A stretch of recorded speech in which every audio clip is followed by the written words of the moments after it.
வணக்கம். இன்றைக்கு ஒரு கதையின் மூலமாக மெடிடேஷன், அதாவது தியானத்தை பற்றி நாம் தெரிந்து கொள்ள போகின்றோம். ஒரு திருடன் ஒரு நாள் அரண்மனை உள்ளே திருடச் சென்றான். அப்போது அவன் ராஜா குருவிடம் பேசுவதை கேட்கின்றான். ராஜா குருவிடம், எனது மகளுக்கான வரனை பார்க்க வேண்டும் குருவே என்றார். அதற்கு குரு, காலை நேரத்தில் ஆற்றங்கரை திசையில் செல்லுங்கள் ராஜா, அங்கே பல முனிவர்கள் அமர்ந்து இருப்பார்கள், அதில் ஒருவன் உங்கள் மகளின் எதிர்கால கணவராக இருப்பார் என்று சொன்னார். அதை கவனமாக ஒட்டு கேட்ட திருடனுக்கு ஒரு யோசனை வந்தது. அடுத்த நாள் காலை திருடன் சாதுவாக உடை மாற்றி ஆற்றங்கரையில் அமர்ந்தான். அங்கு பல உண்மையான முனிவர்கள் அமைதியாக தியானத்தில் இருந்தனர். அவர்கள் மத்தியில் திருடனும் அமர்ந்தான். அங்கு வந்த படையினர் முனிவர்களிடம் கேட்டனர், நீங்கள் எங்களுடைய இளவரசியை திருமணம் செய்ய விரும்புகிறீர்களா என்று கேட்டனர். எல்லோரும் மறுத்துவிட்டனர். பிறகு திருடனிடம் வந்து அவர்கள் கேட்டனர்.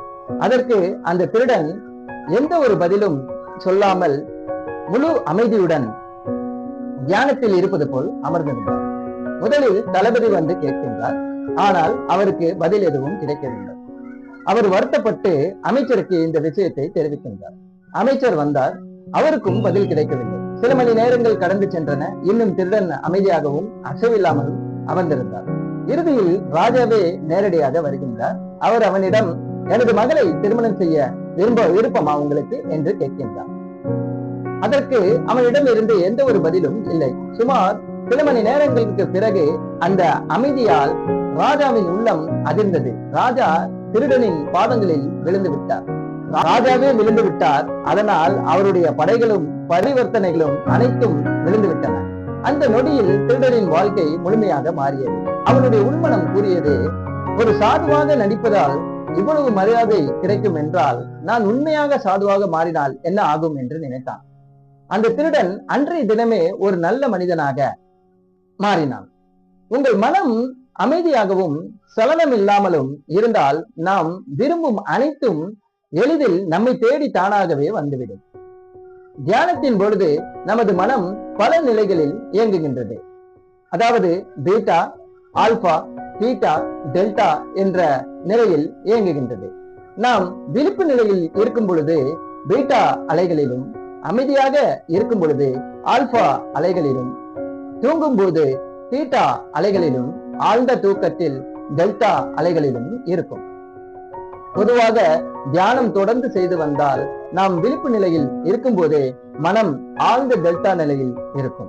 அந்த நிலையில் ஒரு அதிசயம் நடக்கிறது. அதாவது ஈர்ப்பு விதி இங்கே வேலை செய்ய ஆரம்பிக்கின்றது. நாம் முழுமையான நம்பிக்கையுடனும் எந்த ஒரு சந்தேகமும் இல்லாமலும் நமது கவனத்தை நமது வாழ்க்கையில் எது வேண்டுமோ அதன் மீது வைக்கும் பொழுது நமது விருப்பங்களை நோக்கி நமது வாழ்க்கை நகர தொடங்குகின்றது. இந்த ஈர்ப்பு விதியால் என்ன நடக்கும் என்றால், முதலில் நமக்கு வாய்ப்புகள் மிக சரியாக கிடைக்க ஆரம்பிக்கின்றன. சரியான நபர்கள் நமக்கு உதவுவார்கள். உங்களை சுற்றி எல்லாம் சரியாக நடக்க தொடங்கும். ஆகவே தினமும் தியானம் செய்வோம்.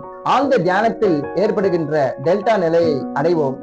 அதன் மூலமாக நமது வாழ்க்கைக்கு தேவையான அனைத்தையும் பெற்று சந்தோஷமாக வாழ்வோம் என்பதை தெரிவித்துக் கொண்டு உங்களிடமிருந்து விடைபெறுகின்றேன்.